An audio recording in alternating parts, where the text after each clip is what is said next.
Bismillahirrahmanirrahim. Assalamualaikum warahmatullahi wabarakatuh. Alhamdulillah bil alamin wassalatu wassalamu ala asyrafil anbiya'i wal mursalin wa ala alihi wa sahbihi ajma'in. Okay, alhamdulillah kita dah sampai ke penghujungnya.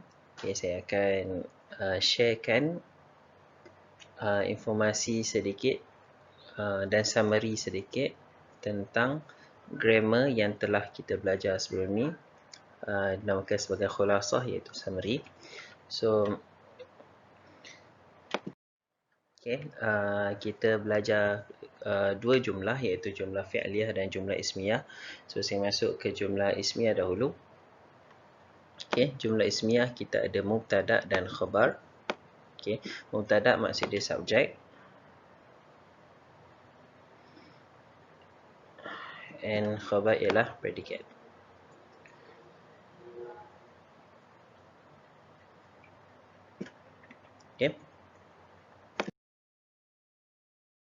Kita masuk ke definisi secara lebih khusus. Dia ialah ayat yang bermula dengan isim. So kena ingat dia ialah isim, bukan kata kerja ataupun huruf. Dia ialah kata nama atau yang dipanggil sebagai nouns. Dia merangkumi kepada dua, iaitu mubtada dan khabar, iaitu subjek dan predikat yang telah disebut tadi. Kemudian dia perlulah antara subjek dan predikat mubtada khabar ini, dia perlulah sama dengan dari sudut gender, lelaki dan perempuan. Maksudnya kalau mubtada ni lelaki, maka khabar ini pun kenalah lelaki. Kalau mubtada ni perempuan, khabar ni perlulah menjadi perempuan. Dan dia juga perlu sama dari sudut bilangan, adat. Adat ni ialah bilangan. Contoh mubtada ni 1 dan khabar ni pun 1. Kalau mubtada ni 2, khabar ini pun 2. Kalau mubtada ni 3, sini pun 3. Kena sama. Kemudian dia bagi tahu mubtada ni makrifah dan khabar nakirah. Mubtada makrifah ni apa? Sekejap.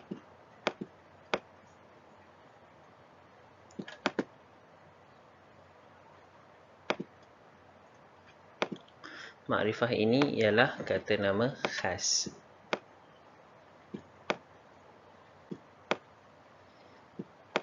Apa kategori kata nama khas dalam bahasa Arab? Kita ada nama orang.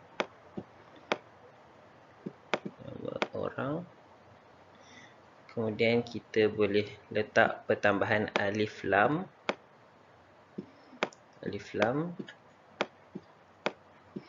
Dan kita boleh letak dhamir, iaitu dari huwa sampai nahnu. Ingat lagi, huwa sampai nahnu. Yang tu kita boleh letak sebagai mubtada.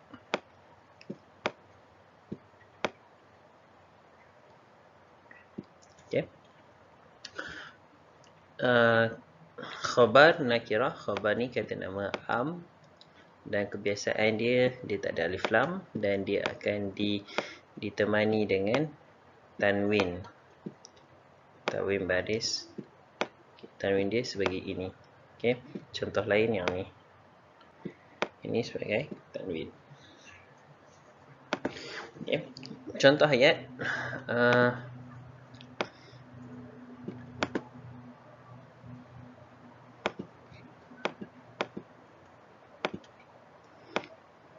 Waladun yal'abu kurrah fi mal'ab. Ayat ini betul ke salah? Nak ikutkan dia betul dari sudut maksud, tapi dia salah dari sudut tata bahasa, sebab walad ini dia di hadapan. Jadi di hadapan dia dikategorikan sebagai mubtada. Dan mubtada syarat dia kena makrifah. Dan disebabkan walad ini bukan nama orang, jadi kita perlu tambah alif dan lam. Al-waladu yal'abu kurrah fi mal'ab. Ini ialah jumlah ismiyah. Kita beralih pula kepada jumlah Jumlah fi'liyah. Jumlah fi'liyah ada 3 unsur. Yang pertama ialah fa'il, dan kemudian kita ada fa'il, dan kemudian kita ada maf'ulun bih. Okey, fa'il kita ada madhi, mudhari' dan amar. Kita tengok fa'il madhi iaitu dinamakan sebagai past tense dalam English. Past tense. Okey, ini ialah wazan-wazan dia. Jadi kalau masih ingat, boleh bagi satu perkataan dan cuba tasrifkan. Contoh fa'ala, fa'ala, fa'alu, fa'alat, fa'alata, fa'alna, fa'alta, fa'altum, fa'altum, fa'alti, fa'altum, fa'altunna, fa'altu, fa'alna. So contoh akala, akala, akala, akalu, akalat, akalata, akalna, akalta, akaltuma, akaltum, akalti, akaltuma, akaltunna, akaltu, akalna. Okey, itu ialah sebagai contoh. Boleh buat fa'il lain juga. Okay, kemudian kita beralih ke fa'il mudhari' iaitu present tense dan future tense. Sama juga, dia ada 14 macam tadi. Sama macam fa'il madhi. Jadi yang ni kita bergerak ke fa'il mudhari' iaitu present tense. Kita start dengan yaf'alu, yaf'alani, yaf'aluna, taf'alu, taf'alani, yaf'alna, taf'alu, taf'alani, taf'aluna, taf'alina, taf'alani, taf'alna, af'alu, naf'alu. So kita boleh tukar ke fa'il lain. Contoh tadi akala, so jadi yakulu, yakulu, yakulani, yakuluna, takulu, takulani, yakulna, takulu, takulani, takuluna, takulina, takulani, takulna, akulu dan nakulu. Okay. Contoh lain kita boleh ambil ialah yazhabu, sedang pergi, yazhabu, yazhabani, yazhabuna, tazhabu, tazhabani, yazhabna, tazhabu, tazhabani, tazhabuna, tazhabina, tazhabani, tazhabna, adhabu, nadhabu. Okey. Kemudian kita ada fi'il amar. Fi'il amar ini ialah kata perintah. Cuma ada 6. So macam ni kita nak buat. Contoh saya bagi perkataan zahaba.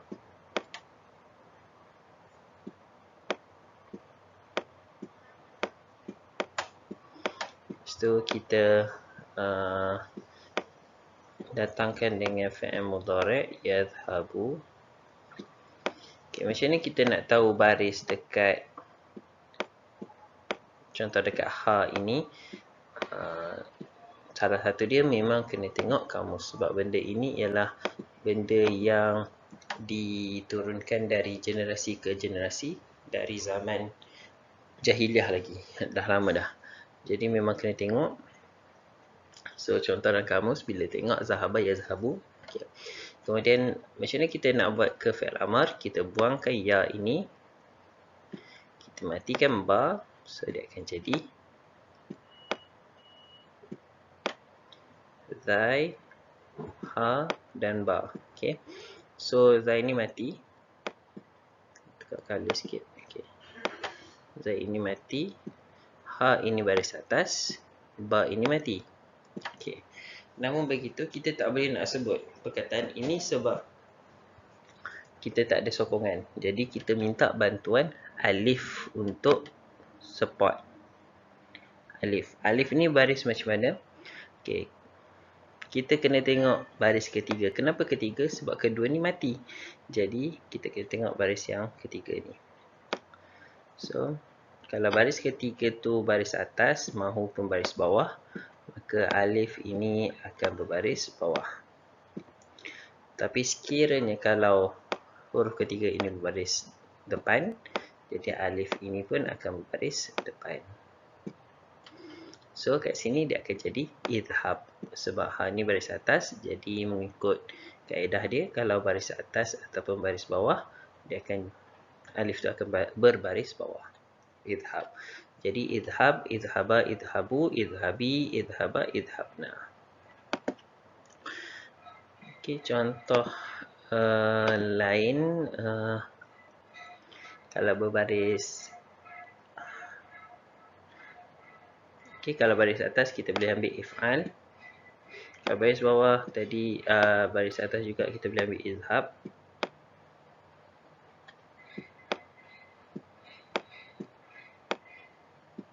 Okey, idhab. Kemudian kalau baris bawah kita ambil irja'.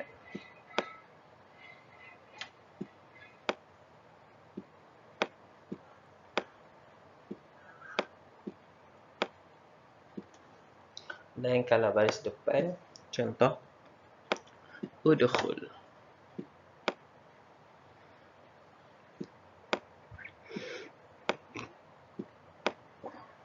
Udkhul. Okay. Kita ada idhab, kita ada irja', kita ada udkhul. Okay. So boleh tengok dekat sini alif ni berbaris bawah, ini pun baris bawah disebabkan huruf ketiga baris atas dan baris bawah. Manakala alif ini berbaris dhammah, baris depan, sebabkan orang ketiga ni berbaris depan. Okay. Itu ialah fi'il amr. Kemudian kita tengok ke bahagian kedua ataupun unsur kedua dalam jumlah fi'liyah. Kita ada fa'il. Tadi kita ada fa'il iaitu perbuatan. Sekarang kita ada fa'il. Fa'il ialah pembuat.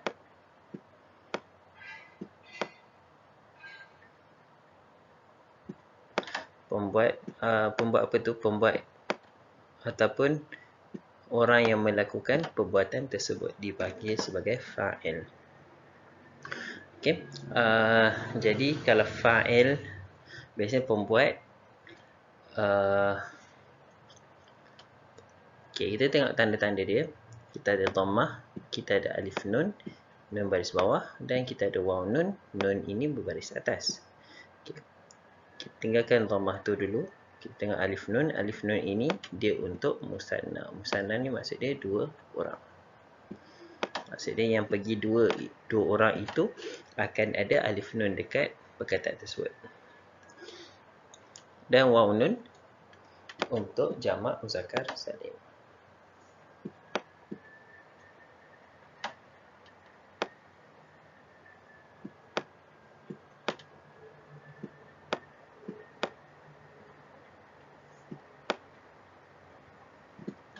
So dhammah ini untuk apa?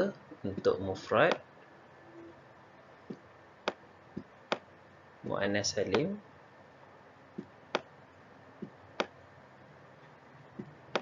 dan jamak taksir.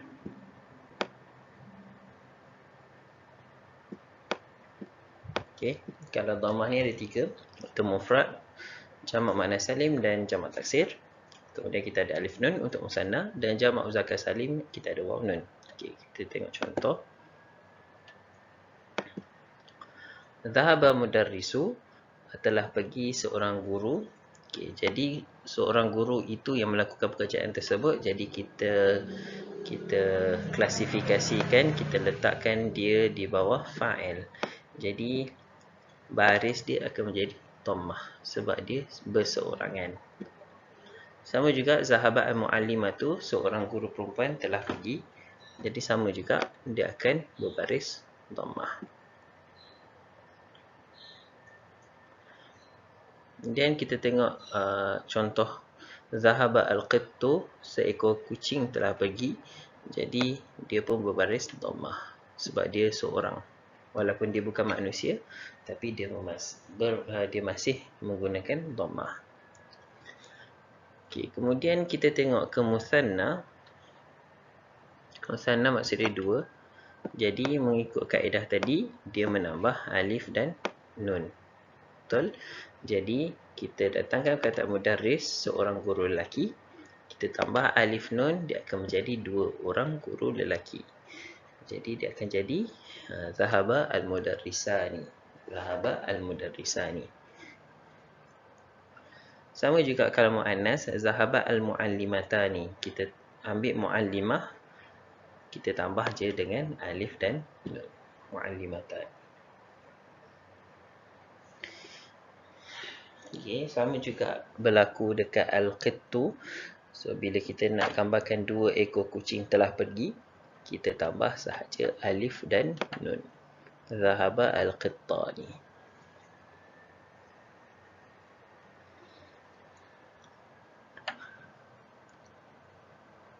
Okay, kemudian kita ada jamak.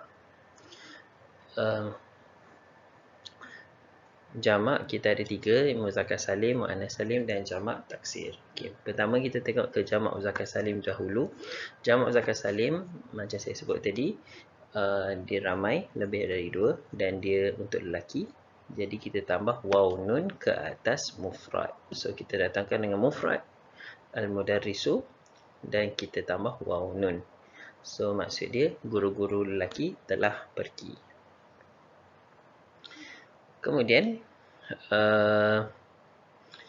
untuk perempuan, zahabat al-muallimatu. Okay, pertama kita datangkan dengan mufrad dia. Lepas tu kita tambah alif ta. Cuma dia ta marbutah tu kita buangkan, kita panjangkan terus kepada ta besar ni lah. So dia akan jadi al-muallimat. Sini panjang dan sini pun terbuka. Ta yang terbuka, bukan ta marbutah ni. Okay. Zahabat al-muallimat. Okay. Ta ini akan berbaris dhammah. Kemudian zahabat al-qitat. Al-qitatu. Qita ini pun akan berbaris dhammah. Sebab dia jamak taksir. Okay. Kemudian kenapa dia zahabat bukan zahaba? Walaupun qitu itu lelaki. Disebabkan ini jamak ghairu aqil. Ghairu aqil ini ialah tidak berakal. Jadi bila tidak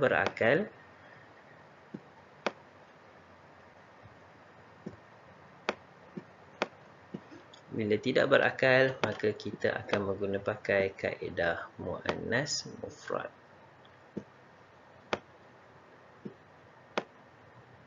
Okey, sekurang-kurangnya ingat dia ialah muannas.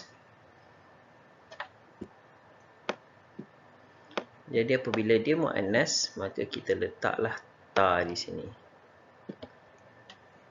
Okey. Yang ni jamak yang bukan berakal. Okey, baik. Kemudian kita tengok unsur seterusnya iaitu maf'ulun bihi, iaitu dalam bahasa mudah dia mangsa.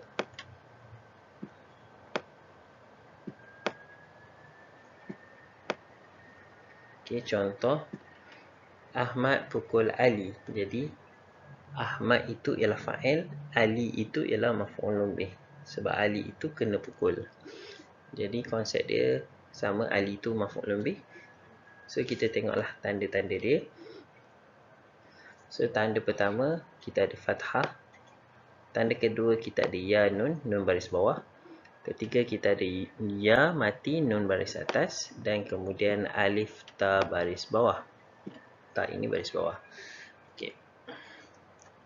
Kita tengok kepada yang kedua dulu. Ya mati, nun baris bawah. Yang ni saya gelarkan sebagai ya ini. Saya sahaja tambah ya di satu lagi supaya kita boleh bezakan dengan yang bawah. Ya ini. Okay, ya ini dia untuk musannah. Nanti kita akan tengok contoh. Okey. Ya ini. Dan kita ada perkataan yina. Okey, saya letak ya ni untuk menyenangkan perbezaan antara ya ini dan yina. Yina ini untuk muzakkar, jamak muzakkar. Okey. Jamak muzakkar. Ati untuk jamak muannas salim. Okey, kalau tadi dekat fa'il, muannas ini termasuk dengan golongan mufrad dan jamak taksir. Tapi disebabkan dia maf'ulun bih, dia terkeluar dari dua golongan tersebut, maka tinggallah baris atas ini untuk mufrad berserta dengan jamak taksir.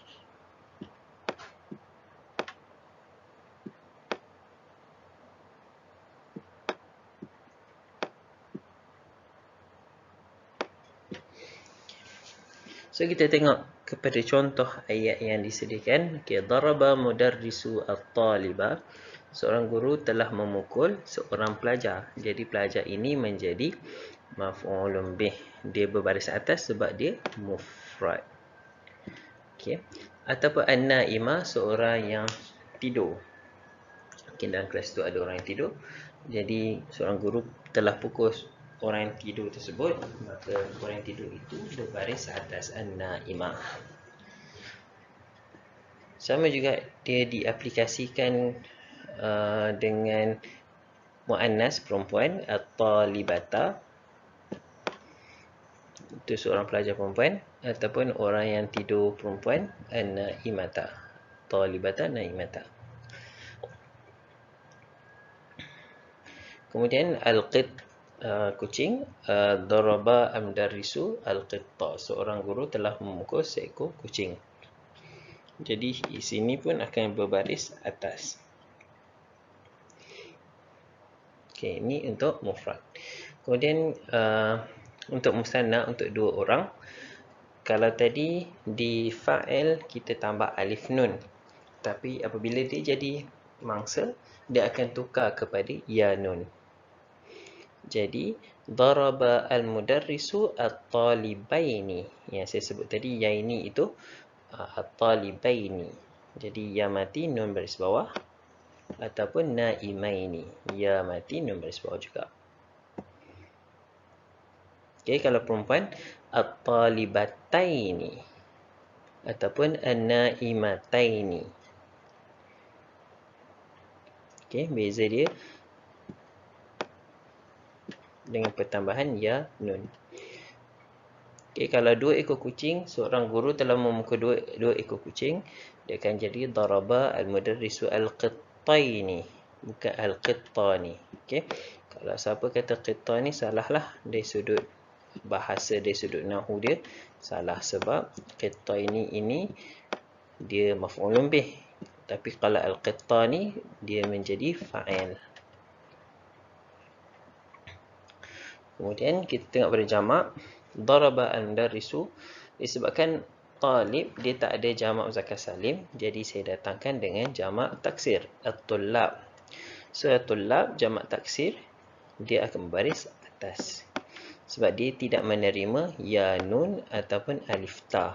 Jadi dia cuma boleh menerima baris atas. Sebab itulah dia disebut at-tullaba. Manakala an-naim, dia boleh menerima ya nun, jadi dia akan jadi naimina. Yang tadi dia naimuna, tapi bila jadi maf'ulun bih dia akan jadi naimina.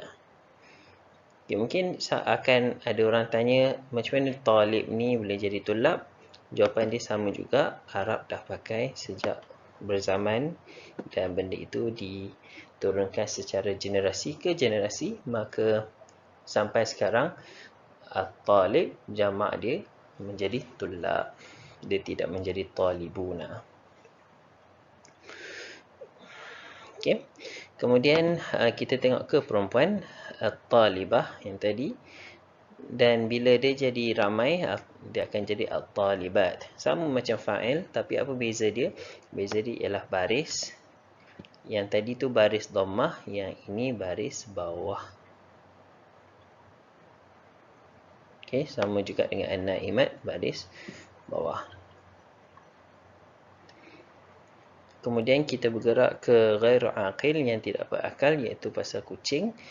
Daraba mudarrisu al-qita ta. Sebab apa ta? Sebab dia jamak taksir. Bila jamak taksir, dia tidak menerima apa-apa pertambahan dari sudut macam alif ta ke, ya nun ke, waw nun ke, alif nun ke. Dia cuma boleh menerima baris. Jadi dia akan ikut mufrad. So mufrad kat sini baris atas, dia pun akan berbaris atas.